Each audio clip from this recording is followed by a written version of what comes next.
Seat adjustment হয়েছে এবং প্রথম পর্ব থেকে একবারে সপ্তম পর্ব পর্যন্ত নির্বাচনী বোঝাপড়ার ভিত্তিতেই বামফ্রন্ট এবং জাতীয় বামফ্রন্টের শরিক দল এবং জাতীয় কংগ্রেসের যৌথ সভা, যৌথ মিছিল ইত্যাদি পরিচালিত হচ্ছে, আরো হবে।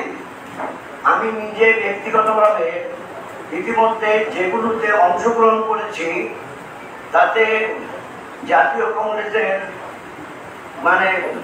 প্রতিনিধিরা তারা কিন্তু এই প্রচার আন্দোলনে ছিলেন। এখন আমি যে সাংবাদিক বন্ধুগণ, আপনাদের সকলকে শুভ নববর্ষের প্রীতি শুভেচ্ছা অভিনন্দন জানাই। সারাটা বছর আপনাদের সকলের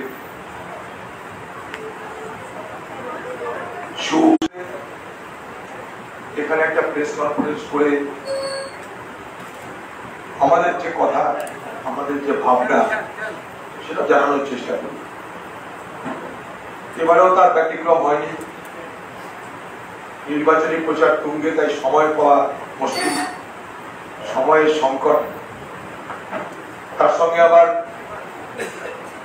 আমি একজন প্রার্থী, স্বাভাবিকভাবে এই সময়ের সংকটের মাথায় রেখে একটা বিশেষ কাজে আমি কলকাতা এসেছিলাম। রথ দেখা, কলা বেচা দুটোই যাতে হয়, সেই জন্য আমার কাজ এবং সেই সঙ্গে সঙ্গে প্রেস আমরা আহ্বান করি, যদি সময় পান অবশ্যই আসুন। আমরা আমাদের যা যা ভাবনা, ইচ্ছে, লক্ষ্য সংবাদ মাধ্যমকে আমরা বলতে পারবো। বিমানদাও ব্যস্ত মানুষ, ওনার বসিরহাটে প্রোগ্রাম আছে, ওনার এক দলের সাথী মৃত্যুর কারণে স্মরণ সভা, সেখানে উনি কথা দিয়েছেন, তাই ওনাকেও সময় মতো সেখানে পৌঁছাতে হবে। বিমানবাবুরা সেই ঘরানার লোক যারা সময়কে গুরুত্ব দেন, যারা খুব কমিটেড পার্সোনালিটি। বিমানবাবুদের ঘরানা সঙ্গে চলা কঠিন।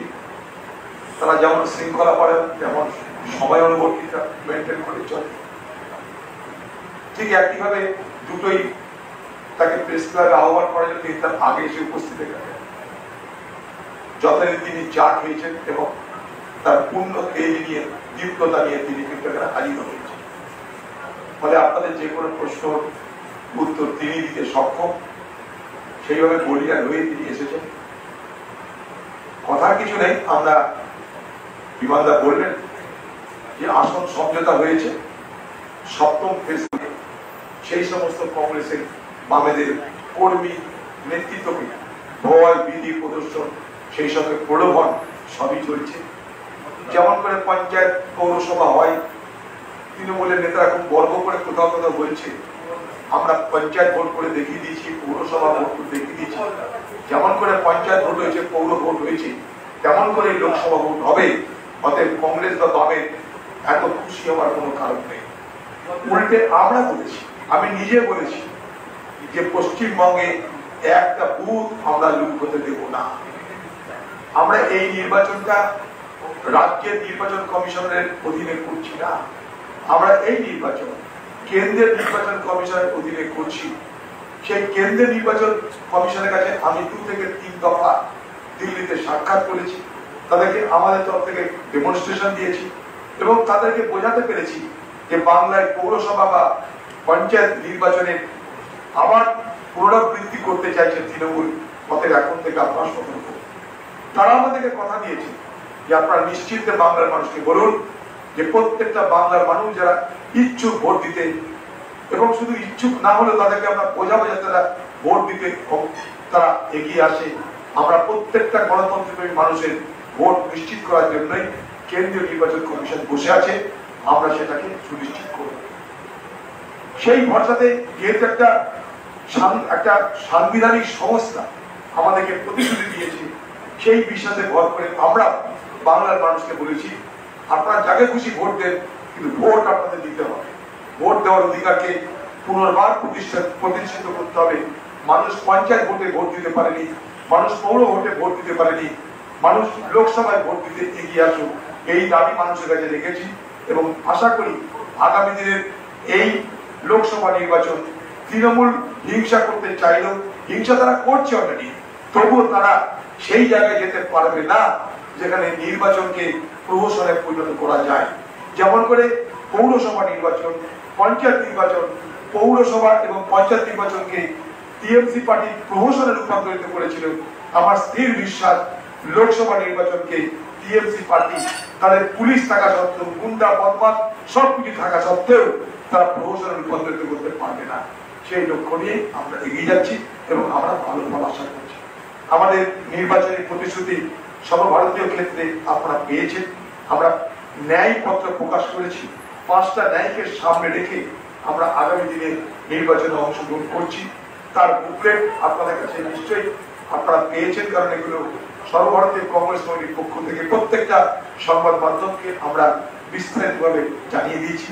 বাংলায় আমাদের নির্বাচনের সঙ্গে আরো যুক্ত করতে চাইছি আমরা। এ বাংলা দুর্নীতি মুক্ত হতে হবে, এ বাংলা সন্ত্রাস মুক্ত হতে হবে। আমরা এইভাবে আগামী নির্বাচনে বাম এবং কংগ্রেস, কংগ্রেস এবং বাম উভয়ের যে প্রার্থী সমর্থিত মনোনীত, তাদেরকে যাতে বাংলার মানুষ আশীর্বাদ করে, দোয়া করে, দয়া করে, সমর্থন করে, তার জন্য আমরা মানুষের কাছে আমাদের আবেদন রাখছি।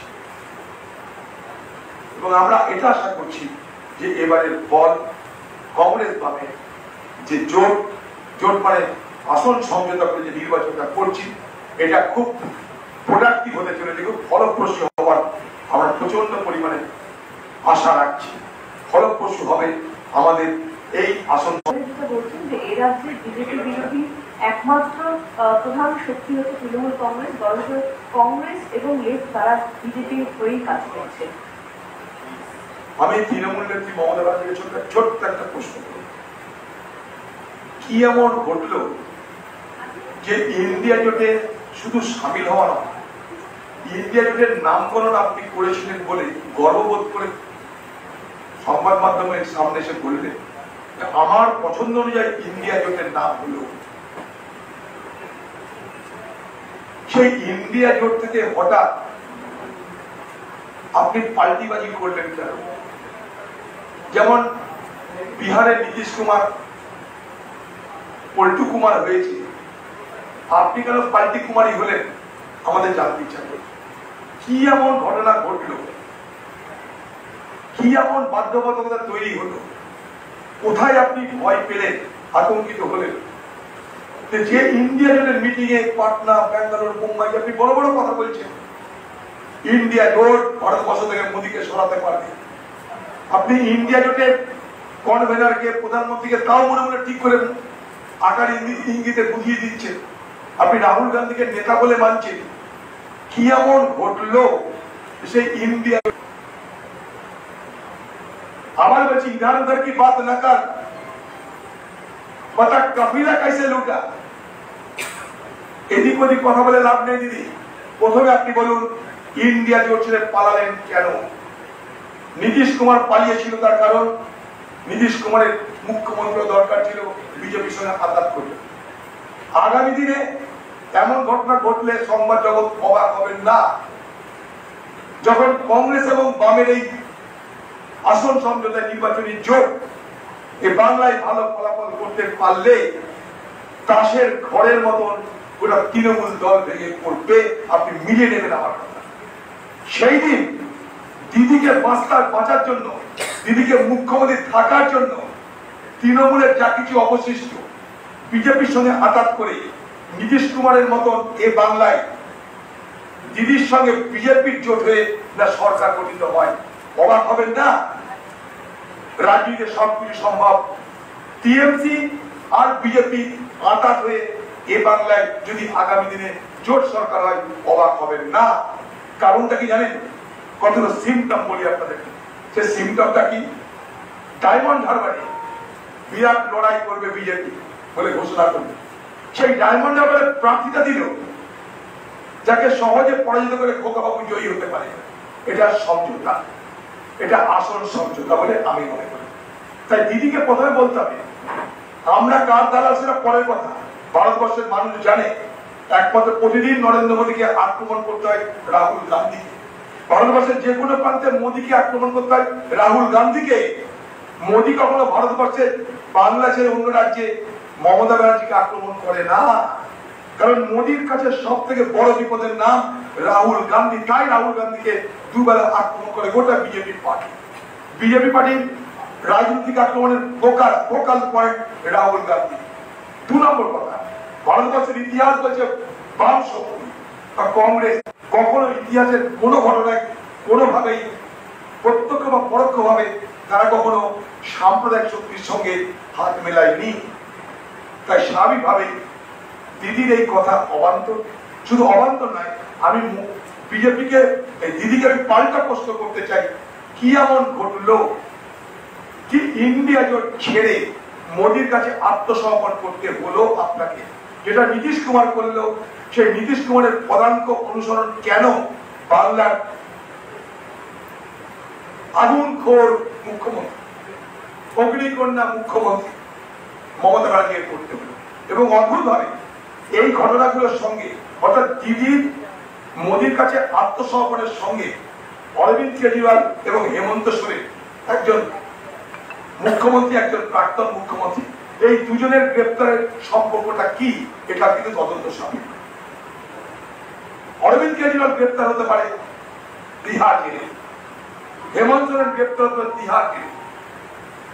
দিদি তার খোকাবাবুকে কোনোভাবে তিহার জেলে পাঠাতে রাজি নয়। তার থেকে অনেক বুদ্ধিমানের কাজ বিজেপির কাছে আত্মসমর্পণ করা।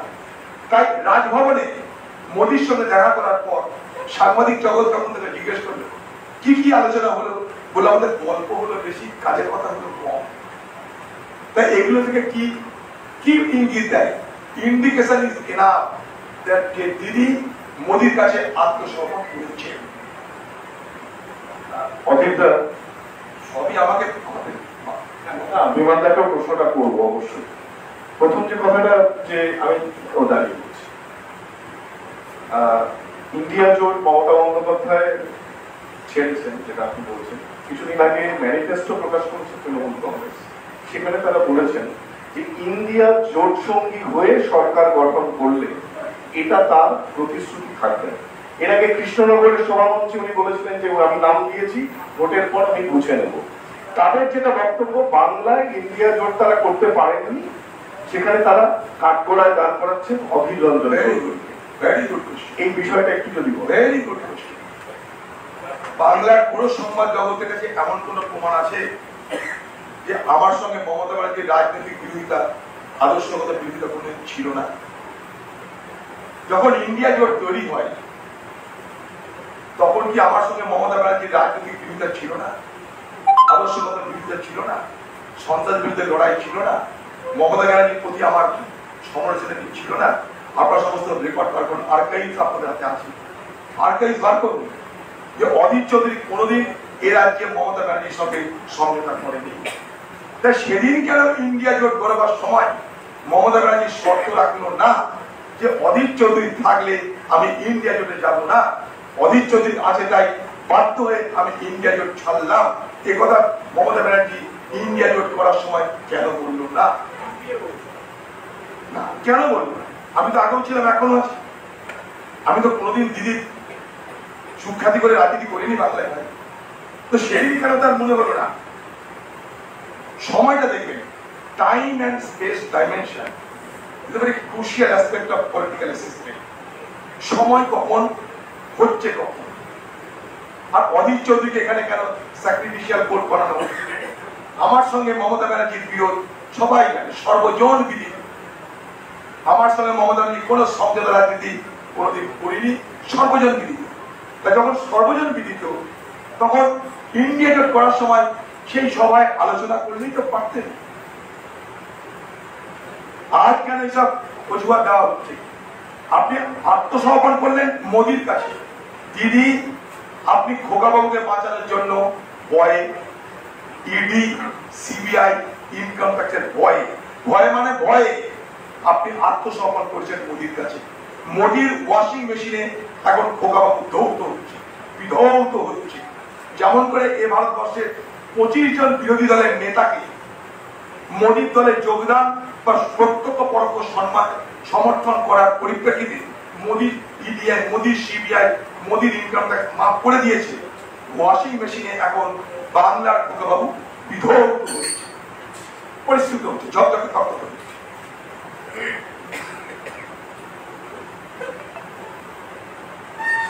ঠিক আছে,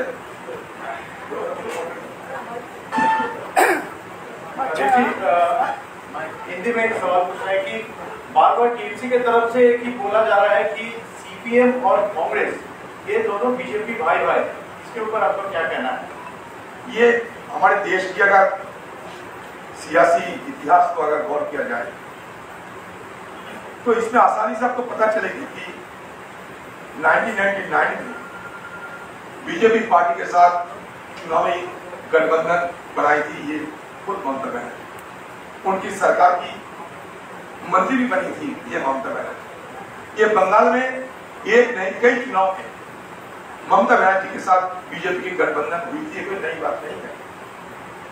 दूसरी बात यह है कि ममता बनर्जी की सत्ता में रहते हुए सबसे अगर बंगाल में किसी पार्टी का विकास हुई तो उनकी नाम बीजेपी पार्टी, सबसे ज्यादा तरक्की किसी पार्टी की हुई तो उनकी नाम बीजेपी पार्टी। मान लीजिए 2011 साल अगर आंकड़ा देखा जाए तो 2011 साल में बंगाल में आरएसएस की शाखाएं लगभग महज 400 से 450, लेकिन आज ये बेतहाशा इजाफा होते हुए बंगाल में आरएसएस की शाखाओं मान लीजिए 12 से 13 हजार तक पहुंच चुकी है। तो मददगार किसने है आपको खुद पता चलेगा। फिर भी वो सीए और एनआरसी की डर अभी भी फैलाना चाहते हैं। वो अभी भी चाहते हैं ये चुनावी ध्रुवीकरण ये बंगाल में किया जाए, क्योंकि चुनावी ध्रुवीकरण में सबसे अगर मुनाफा किसी पार्टी के होने की संभावना है तो बीजेपी पार्टी और टीएमसी पार्टी। और दूसरी बात यह है कि ममता बनर्जी पिछले पंचायत चुनाव की अगर गौर किया जाए तब पिछले पंचायत चुनाव में अगर देखो कहीं भी बंगाल की कहीं भी जहां टीएमसी पार्टी और जहां कांग्रेस और लेफ्ट पार्टी रही, सबसे ज्यादा तनावपूर्ण चुनाव वहीं पर भी जहां बीजेपी पार्टी चुनाव लड़ रहे थे, कोई तनाव नहीं था। तो बीजेपी के साथ ममता बनर्जी ये कोई भरोसा रहे तो अलग बात है, और उनको ये अवसरवादी नेता की बात उनकी जुबान से निकालते हैं।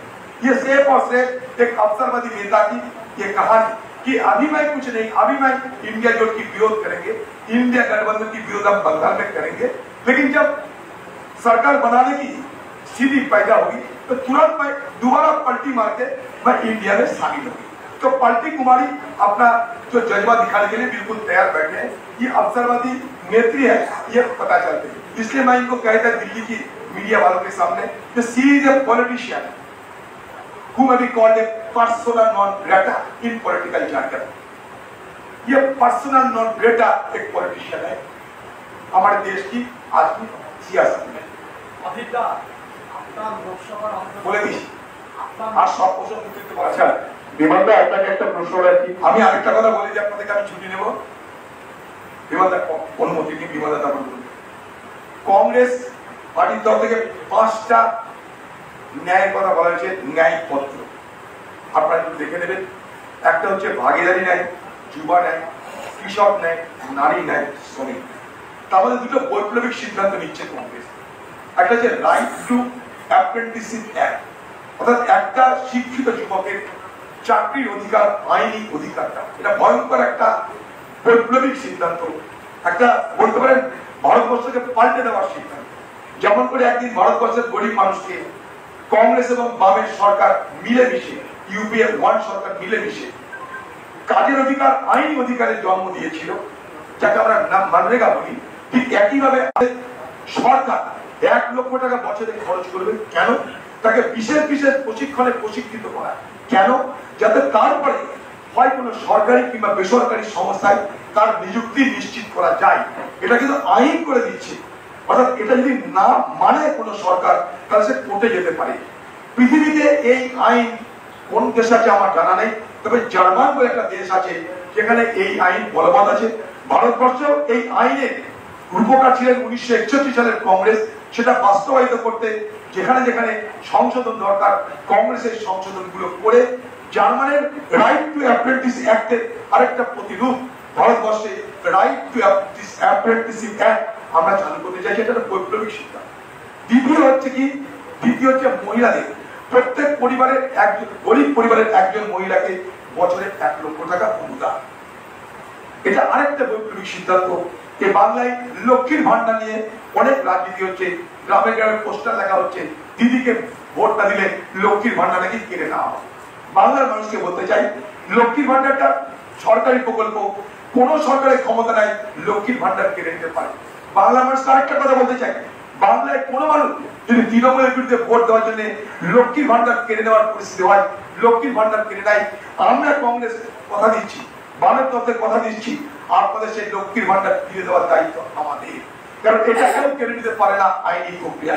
আমরা তার সঙ্গে লক্ষ্মীর ভান্ডারের সঙ্গে আরেকটা প্রকল্প আছে এই ভারতবর্ষে, যার নাম হচ্ছে মহালক্ষ্মী ভান্ডার। বছরে 1 লক্ষ টাকা একটা। আমরা এইভাবে 100 দিনের কাজে যেখানে মজুরি আমরা কয়েক গুণ বাড়তে চাইছি, 4 গুণ বাড়তে চাই, 400 টাকা মজুরি আমরা দিতে চাইছি, কয়েক গুণ বাড়িয়ে 400 টাকা মজুরি দিতে চাইছি। আশা কর্মীদের ডবল আমরা দিতে চাইছি। ভারতবর্ষের বেকারত্বের মোকাবেলা করবার জন্য সিদ্ধান্ত নিয়ে মহিলা নামছে, এগুলো তার প্রমাণ আপনারা দিতে পারেন।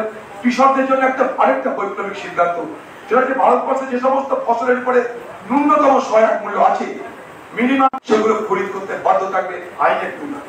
অর্থাৎ দিল্লিতে যে কিষানরা আন্দোলন করেছিল, যে আন্দোলনের জন্য কয়েকশো কিষানকে মৃত্যু হয়েছিল, কয়েকশো কিষানের তাদের জীবন মরণ মন করে যে লড়াই করেছিল, তাদের প্রতি মর্যাদা। এই লোকসভা ইলেকশনে আপনাদের দুজনেরই বেঙ্গল এন্ড ভারতবর্ষে তৃণমূল 1 নম্বর শত্রু না বিজেপি 1 নম্বর? ওরকম 1-2 কথা আমরা বলি না। আচ্ছা, এরকম শত্রু ক্লাসিফিকেশন হয়, আমরা আইডিওলজি বিরোধিতা করি। রাজনীতিক হিসাবে বিজেপির আমরা আইডিওলজি বিরোধিতা করি, আইডিওলজিক্যাল ব্যাপার। সবুজ সাথী সাইকেল বাংলাদেশের কত কোভিডে মিড ডে মিলের চাল 47,000 টন বেঁচেছে দিদি দলের লোকেরা, ওই জন্য বালু জেলে। দিদি আমাদের কি দিল? কটা ভালো ভালো চোর দিল। অনুপম এক চোর, পার্থ এক চোর, বালু এক চোর, কত বড় বড় চোর দিয়েছে দিদি। যে বাংলা ভারতবর্ষকে স্বামী বিবেকানন্দ দিয়েছে, রবীন্দ্রনাথ ঠাকুর দিয়েছে, কাজী নজরুল দিয়েছে, সেই বাংলাকে দিদি উপহার দিচ্ছে ভোটের আগে। অনুপম কেষ্টা চোর, পার্থ চোর, বালু চোর, আর কি চাই আমরা? তো যেখানে চোরদের এত উপহার, বিচারটা সাইকেল চলেছে, আপনার তো গায়ে লাগার কথা না, কিছু মনে করবেন এতে, এগুলো গায়ে মাখবে না। দিদির কথা মনে রাখুন, দিদির মুখ থেকে ভোট। দিদি বলেছে আমি দরকারে বাসন মেজে দিব, ঘর মুছে দিব, কাপড় কেচে দিব, আমাকে সব ভোট দিন, দিদিকে ভোট দিন। সাইকেল যেতে কথা মনে করার দরকার নাই। আপনি চাকরি কেন পেলেন না সেটা মনে তদন্তভার নিয়েছে। বিমানদা, অতীত নির্বাচনে আমি আগে দুটো কথা বলে নিই, তারপর ভালো হবে। এটা হচ্ছে এখানে আমার কাছে আসলো অধিবাবুকে কিছু উল্টো পাল্টা প্রশ্ন করার জন্য।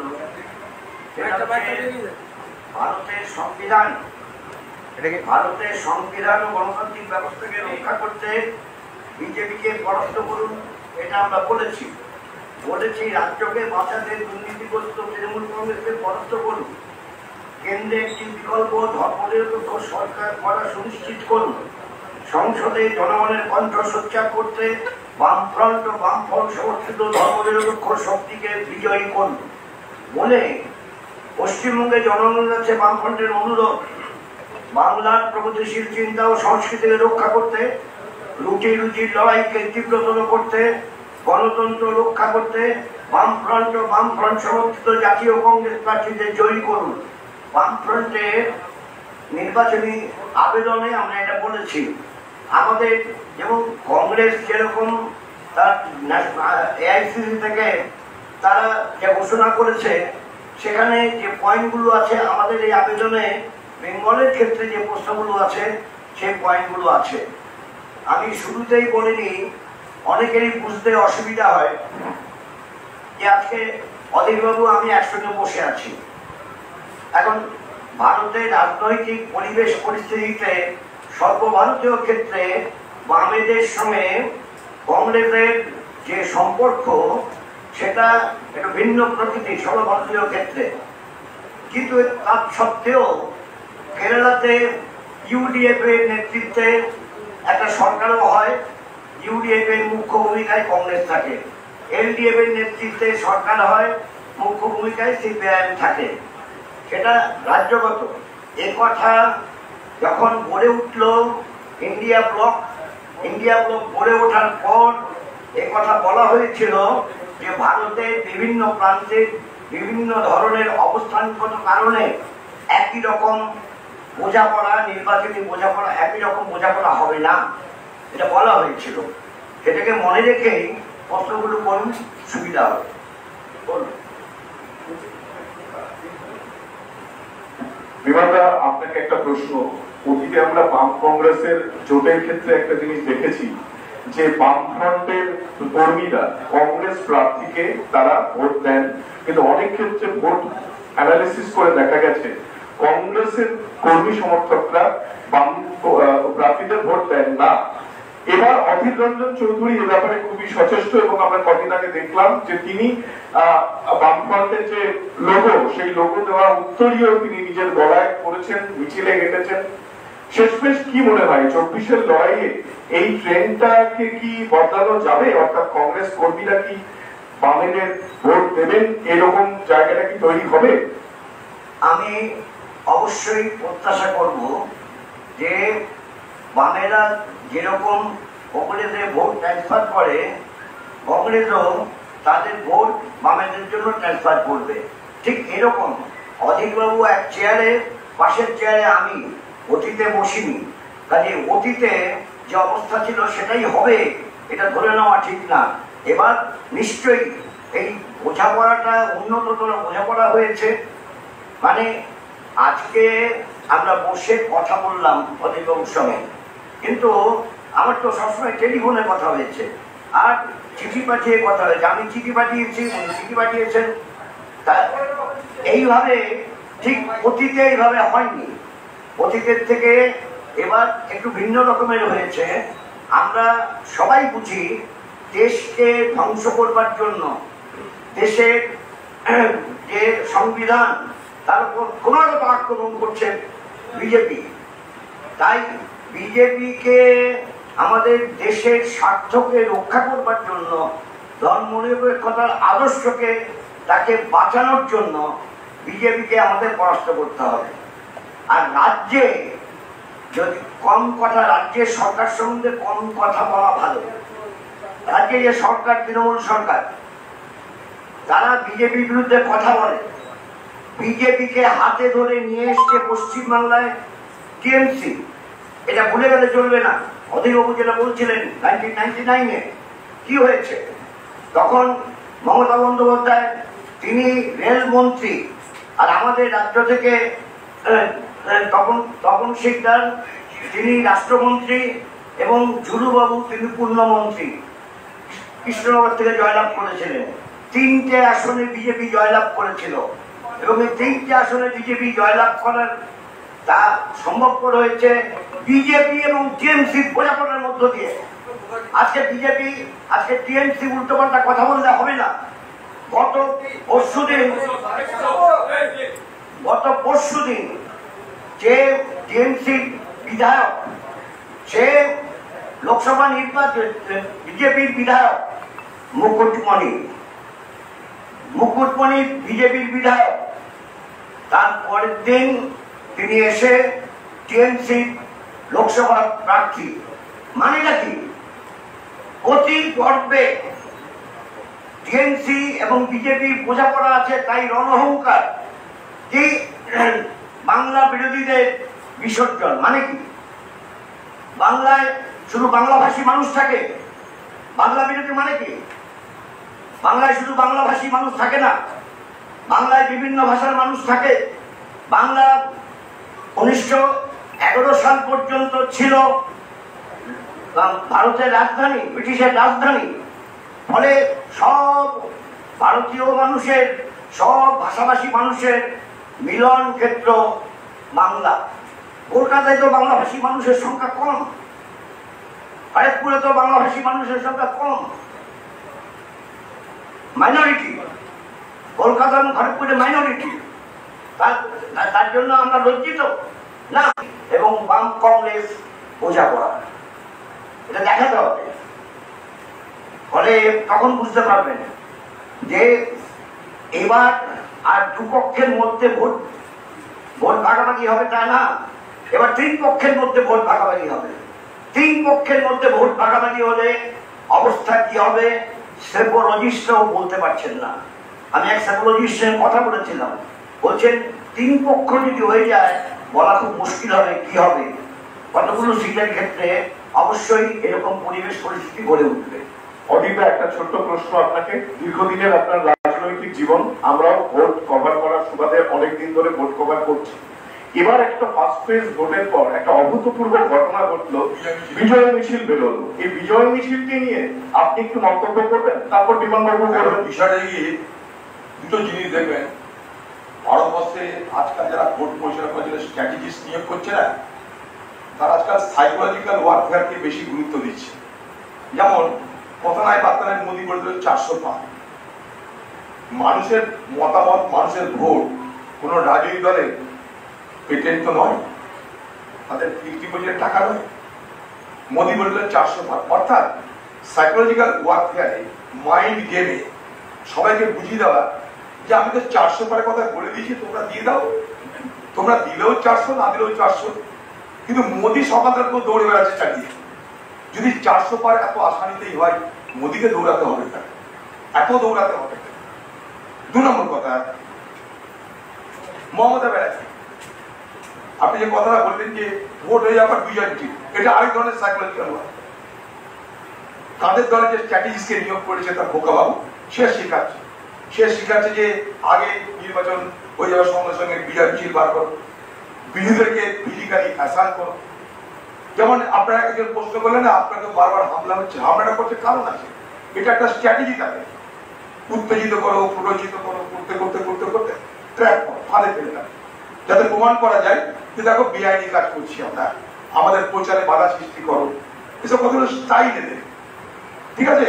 সেখানে স্থানীয় পুলিশ এখন তাদেরকে মদত করে যাচ্ছে। তো এগুলো থেকে করতে হচ্ছে একটা কারণে, তারা নিজেরা ডেসপারেট হয়ে যাচ্ছে। যেখানে যেখানে তাদের সম্ভাবনা কমে যাচ্ছে, সেখানে সেখানে তারা আরো বেশি বেশি করে এই ধরনের কতগুলো সাইকোলজিক্যাল ওয়ারফেয়ারের চেষ্টা করছে। যেমন আমার উপর হামলা করার সঙ্গে সঙ্গে ওরা প্রচার করতেছে কি জানে, যদি এমপির ক্যান্ডিডেটকে যখন হামলা করছি, ভোটের দিন তো হামলা হবে, কিছু করার নেই, এটাকে পঞ্চায়েত ভোট করবো। বললাম এটাকে পঞ্চায়েত ভোট করবো। আমি সেখানে পাল্টা চ্যালেঞ্জ দিয়েছি মুর্শিদাবাদে, একটা বুথ মিনস একটা বুথ যদি তৃণমূল দখল করে দেখাতে পারে মুর্শিদাবাদে, আমি রাজনীতি করা ছেড়ে দেবো। কথা দিলাম, রাজনীতি করা ছেড়ে দেবো। একটা বুথ যদি দখল করে দেখাতে পারে, বারবার ঘুঘুতে ধান খাবে না। আপনারা জিজ্ঞেস করছেন না কত সিট, দিদি নই আমরা, মোদী নই। মানুষের দু আশীর্বাদে করে ভরসা করে রাজনীতি করি। as many seats as possible, ততটা সিটে আমরা জয়ী হওয়ার সম্ভাবনা রেখে লড়াই করছি। আমরা কোনো সাইকোলজিক্যাল ওয়ারফেয়ার করি না। মানুষের মতামতকে শ্রেষ্ঠত্ব দিই, তাদের মতামতকে সব থেকে বেশি আমরা মর্যাদা দিই। আর এই সমস্ত দল যারা নোটের উপরে, পুলিশের উপরে, সিবিআই, ইডি, ইনকাম ট্যাক্স, এখানে সিআইডি, পুলিশের উপরে ভরসা করে রাজনীতি করে, তারা এইসব গল্প মানে এত অত তত এসব গল্প মানে। আমি তো এর আগে চ্যালেঞ্জ দিয়েছিলাম, আরে ভাই তোমরা সবাই যেন আমি হেরে যাবো, তো দিদি তুমি দাঁড়াও কিংবা খোকাকে দাঁড় করা আমার বিরুদ্ধে। আচ্ছা তার নাই বা হলো, কমসে কম এটা তো বলো যে বহরমপুরের হার মানে দিদির হার, বহরমপুরের জিত মানে দিদির জিত, তবে না মজা লাগবে। লড়াই করলে মজা লাগতে হয়, ভালো লাগতে হয়। এরকম দিদি বলুক না, দিদি সারা দেশকে পাতালা হয়, এরকম বলুক বহরমপুরে যদি তৃণমূল হারে, ওটা দিদির ব্যক্তিগত হয়, দিদির রাজনৈতিক পরাজয়। বহরমপুরে যদি তৃণমূল জেতে, তা দিদির রাজনৈতিক এটুকু বলুক। আর আমি উল্টে বলেছি বহরমপুরে হারলে অধীর চৌধুরী সারা জীবন মতো রাজনীতি থেকে ছুটি নিয়ে দিবে, চলো। আর কি বলবো, সবাই সামনে ছুটি নিয়ে নেবো রাজনীতি থেকে। তাহলে আমাকে দিদি এত ঝামেলা থাকবে না, খালি হারিয়ে দিক আর দিদি ঘোষণা করে দিক। পরাজয় মানে দিদির ব্যক্তিগত পর্যায়ে, আর কিছু চাই না। চ্যালেঞ্জ পশ্চিমবঙ্গের এবারে নির্বাচন চ্যালেঞ্জ থাকলো আমার।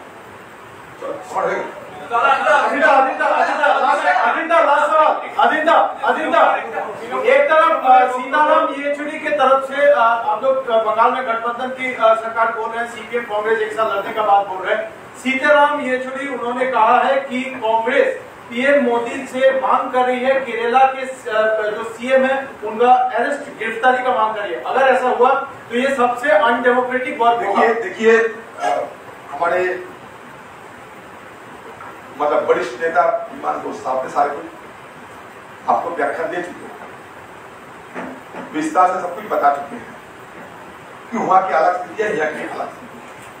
फिर भी मैं ये तो जरूर कहूंगी ये दुर्भाग्यपूर्ण है, लेकिन क्या करें, ये समय की मांग है, ये वक्त का तकाजा है, कॉल ऑफ द आवर। ये समय की मांग को मद्देनजर बंगाल में और कई कई जगह में हम ये करना पड़ गया, इसलिए कि हमारा मकसद एक ही है, किसी हालत में हिंदुस्तान की सत्ता से ये जो तानाशाही की राज चलते हैं, जो ध्रुवीकरण की राजनीति वाले लोग बैठे रहते हैं, उनको सत्ता से बाहर करना, ये हमारा मकसद है। इसमें उस जगह पहुंचने के लिए उस कई कई दिक्कत तो है, ये दिक्कत मानते हुए भी हम लोग समझौता की राजनीति करते हैं। आप लोग कह रहे हैं जरूर हुए हैं, लेकिन एक ही राज्य में और मान लिए हैं, मानकर हम चलते हैं।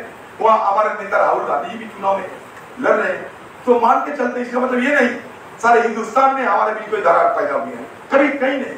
ये अलग एक हिस्सा है, अलग एक मुद्दा है, अलग एक हमारा हुआ कोई आवश्यकता है, कोई मजबूरी है, बस।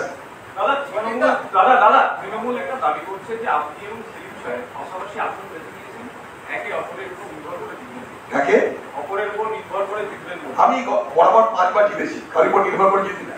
আমি নির্ভর করি মানুষের দোয়া আর দয়া। কখনই ভুলটা করবেন না। 5 বারের এমপি আমি, মানুষের দয়া দোয়া। একটা গ্রামের ছেলেকে দিল্লি পর্যন্ত নিয়ে গেছে, সোনিয়া গান্ধীর পাশে বসার সুযোগ করে দিয়েছে। আর গল্প করে লাভ নাই। কারি দয়াতে, কারি ভরসায়, কারি সাপোর্টে নয়, আমরা মিলিত হয়ে লড়ছি, না বলার কি আছে। তবে মোদির দয়ায় দিদি যেমন লড়ে, আমরা তার দয়ায় লড়ি।